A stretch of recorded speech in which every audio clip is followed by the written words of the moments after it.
Hello everyone, welcome back to another Genshin Impact video. So Yae Miko is now right around the corner, but many are still wondering whether or not she's going to be good upon her release. While we can't come to a definitive answer just yet since she hasn't officially come out, we did get a lot of new information from the recent 2.5 livestream. So by using this new information and what we already know about the game, we can begin to speculate how she's going to perform once she finally releases. However, just like with any pre-release analysis, keep in mind that all of this information is subject to change. If there are any hidden mechanics that miHoYo hasn't told us about Yae Miko, it could further influence how you decide to build her and who you decide to team her up with. So keep that in mind before you start farming for her or try to build her. But with that being said, I'm going to try to give you guys the best idea of what you can expect based on all the information that we currently have. And then towards the end of the video, after fully reviewing Yae Miko and her kit, I'll give you guys my personal opinion on whether or not she'll be good upon her release in 2.5. Like always, if you do end up finding the video helpful at all, please feel free to leave me a like and comment down below with your current thoughts on Yae Miko. It does help me boost into the YouTube algorithm and I'd greatly appreciate it. And if you want to see more Genshin Impact videos from me, make sure to hit that subscribe button and click that notification bell. But with all that said, let's get into the video. Let's start by quickly breaking down Yae Miko and her kit so that we can all be on the same page. From there, we'll move on to possible weapon options, artifacts, and team synergies that look promising. So starting out with an overview of Yae Miko's kit, we now know that she's officially a 5-star Electro Catalyst user. Her normal attacks have a 3-hit combo, similar to just about every other Catalyst user. Her charge attack hits in a straight line, and seems to be able to hit the enemy multiple times along the way. However, despite them looking absolutely beautiful, I get the feeling that her normal and charge attacks won't actually be the main source of her damage. This is because in the 2.5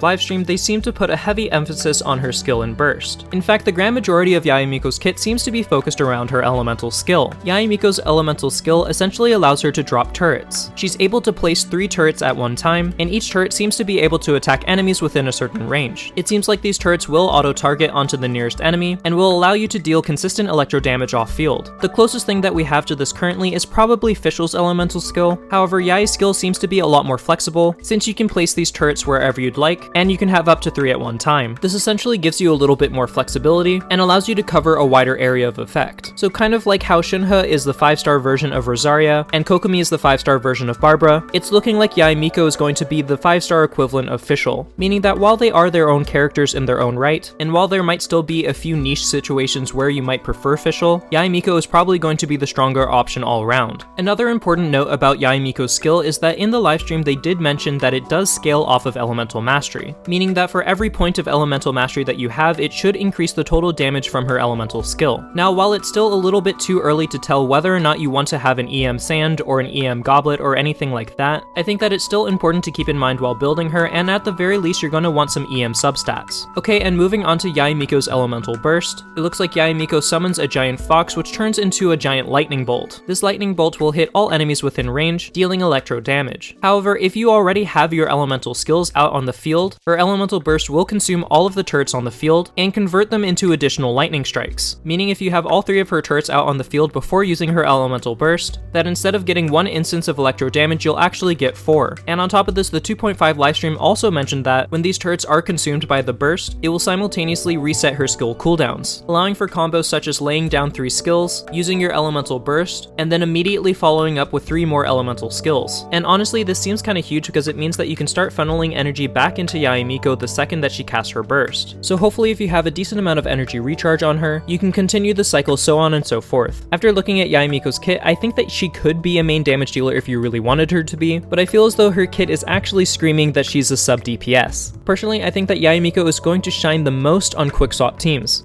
that allow her to drop down her elemental skills so that you can swap to another main damage dealer and still deal damage off field. Then when her burst is up, you can come back onto the field, deal a lot of damage, lay down more of her skills, and then again swap to a new character. And while I know that this might disappoint a few players since they want to have her on the field all the time, keep in mind that many of the best characters in the game have this quick swap gameplay style. For example, a few that come immediately to mind are characters like Xiangling, Xingqiu, and Kazuha. You swap them onto the field, they deal their elemental skill and burst, and then they're out of there. But because they deal so much damage while off field, and can help proc multiple elemental reactions, they're extremely valuable for any team. So even though we already have a lot of electro sub DPS units, I still think that Yae Miko is going to be a welcome addition to the crew. But the real question then becomes whether or not she's going to be able to outperform Fischl and Beidou, but we'll get into that a little bit later. Okay, and now that we've taken time to review her kit, let's move on to weapon choices. Just like the majority of 5-stars when they release, it looks like Yae Miko will be getting her own signature weapon. However, despite its name, we actually don't know much about Kaguro's Verity. miHoYo never gives away its stats until a little bit before its release. However, However, there are a lot of rumors floating around that it will have a crit substat, and since the majority of Yae Miko's kit seems to be revolved around her skill, I have a really strong feeling that its passive is going to enhance her skill in some way. Obviously, this can't be confirmed until it's officially released, but let's just say that I have a really strong feeling about this one. However, despite the fact that this weapon is probably going to be her best in slot, I know that many players, especially free-to-play players, aren't going to be willing to summon for it unless it's placed aside another very good weapon, mainly because we all know by now that the weapon banner is a little bit, how do I put this? Not reliable. So what other weapons besides her rate up are going to be good options for her? In terms of other 5 stars, you really only have 2 options. However, luckily they're both standard banner weapons. The better option of the two is probably going to be the Skyward Atlas, mainly due to its high attack and its unconditional elemental damage buff. The only thing that you'd really have to worry about is getting your crit rate and crit damage substats, since unfortunately this weapon doesn't come with any. The other option is the Lost Prayer to the Sacred Winds, and its main selling point is going to be that crit rate substat. However, the only real drawback to this weapon is that to get the additional elemental bonus damage, you have to be on the field for a prolonged period of time. And like I said earlier, Yae Miko is probably going to be a quick swap unit, so unless you're planning on running her as a main DPS on field, then this weapon's gonna start to fall off in terms of damage. However, to be completely honest, its base attack and its crit rate substat alone make it worth using if you have it. However, there is one honorary 5-star weapon that I do want to talk about that will probably outdamage the Skyward Atlas and the Lost Prayer to the Sacred Winds at high refinements, and that weapon is the Winsith. This weapon is widely considered to be an honorary 5-star, since it boasts a high crit damage substat, and its passive can boost either your attack, elemental bonus damage, or elemental mastery, all of which Yae Miko will definitely take advantage of. The passive only lasts for 10 seconds, and unfortunately has a 30-second cooldown. However, if you're going for a high sub DPS burst build, this weapon's probably going to be your best pick in terms of 4 stars. However, if you don't have the Winsith and are willing to spend a little bit of money, you could go for the Battle Pass weapon, the Solar Pearl. It has a crit rate substat, and is able to boost both your normal attacks and your skill and burst, so long as you keep alternating between your normal attacks and skill and bursts. And since you really only need to do one normal attack in order to proc the passive, I don't think that it'll be too much of a DPS loss, and thus this should be a pretty good option for her. However, if you want to go for a more supportive build, there's actually a free-to-play weapon that might work well for her, that being the Hakushin Ring. While this weapon won't give her the most offense, it will give her energy recharge, which will help get her burst up faster, and its passive is actually very good if you're running her in an overcharged team, allowing you to boost all the elemental bonus damage of all of your teammates, so long as they were part of an electro reaction. So if you are running a team with a lot of electro output, this seems like a solid pick. And the last weapon that I want to talk about for now is the Sacrificial Fragments. This weapon is a bit of a wild card. It could end up being just okay on her, or it could end up being really great. It all really depends on how much elemental mastery that Yae Miko wants, since as I mentioned previously, her elemental skill damage does increase based on her elemental mastery.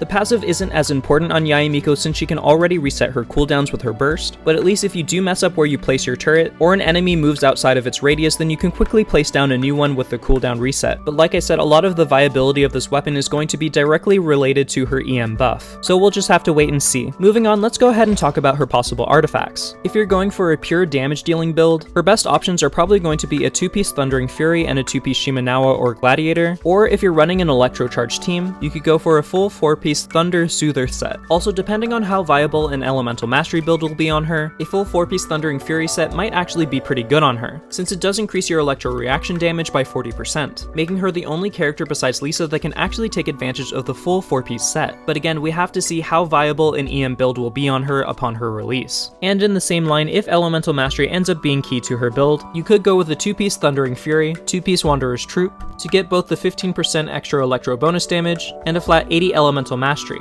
However, there is one set that I think is probably going to be very good on her as well, and that's because the grand majority of Inazuma characters tend to have very high energy cost bursts. So if Yae Miko also has an 80 cost burst or higher, I actually think that the Emblem of Severed Fate is probably going to be a very good set on her. This way you can get her burst up a lot easier, while also increasing her burst damage by her total ER. But again, we have to wait and see just how high her energy cost ends up being. However, before you go gung-ho on any of these artifact sets, here's a quick word of warning. While unconfirmed, there are a lot of rumors going around that there might be a designated artifact set for Yae Miko down the line. This cannot be confirmed or denied just yet, but keep in mind that characters like Childe and Kokomi experienced the same thing. So while all of the other options that I mentioned should be pretty decent on her, there might be something better coming down the line. But again, this is unconfirmed, so this is just something to keep in the back of your mind just in case. The last thing that you want to do is use all of your fragile resin farming for a particular artifact set just to realize that there's a better option down the line. But that being said, just do what you think is best for you.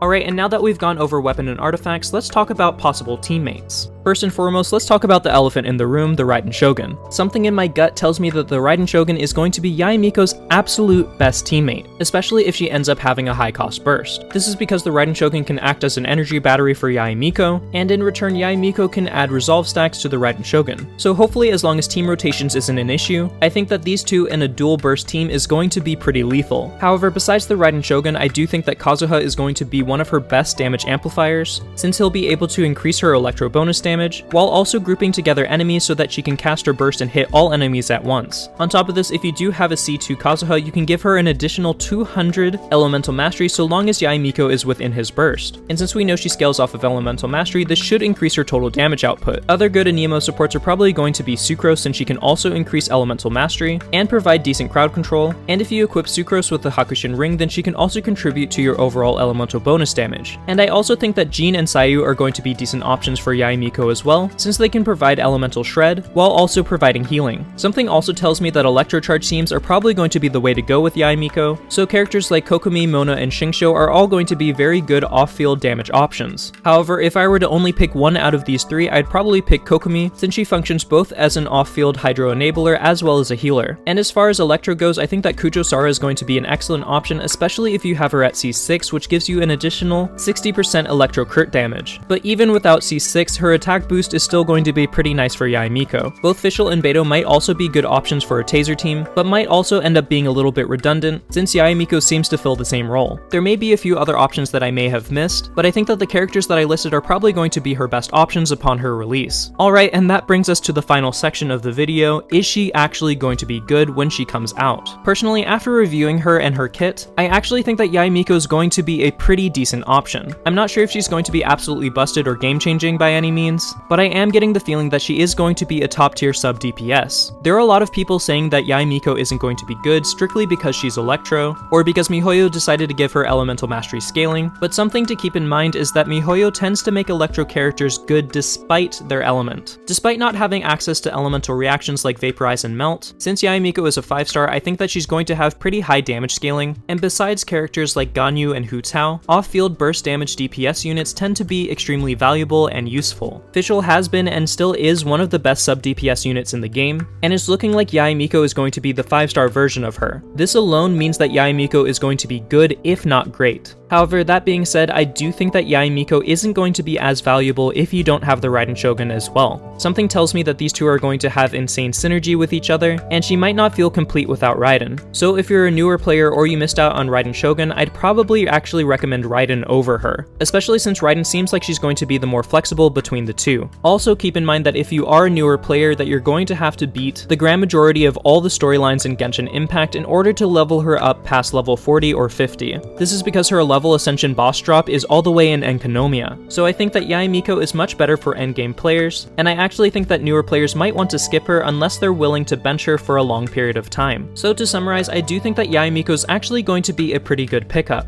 I'm unsure if she's going to be on top of the meta, but I personally don't buy into the idea that she's going to be a bad unit like some people say. I don't think that she's going to outperform the Raiden Shogun in terms of viability, but I do think that she's probably going to be the second best Electro user in the game when she releases. So if you like her design and think you're going to enjoy her gameplay style, I think you should go ahead and pull for her if you want her. However, if you want to be absolutely sure that she's worth it before you actually use your primos, just like I did with Ito and Kokomi, I'm planning on doing an honest C0 review of Yae Miko as soon as she comes out. I'm also planning on revisiting the Raiden Shogun and Kokomi and doing Are They Worth It videos to help you guys decide whether or not they're going to be a good fit for you and whether you should summon on their reruns. So if you don't want to miss any of those videos, make sure to subscribe and hit that notification bell. That way you can see them as soon as they go live. And if you did end up finding the video helpful at all, please feel free to leave me a like and comment down below with your current thoughts on Yae Miko. It really does help me grow my channel and I'd greatly appreciate it. But that's all for now, so until next time, best wishes, bye!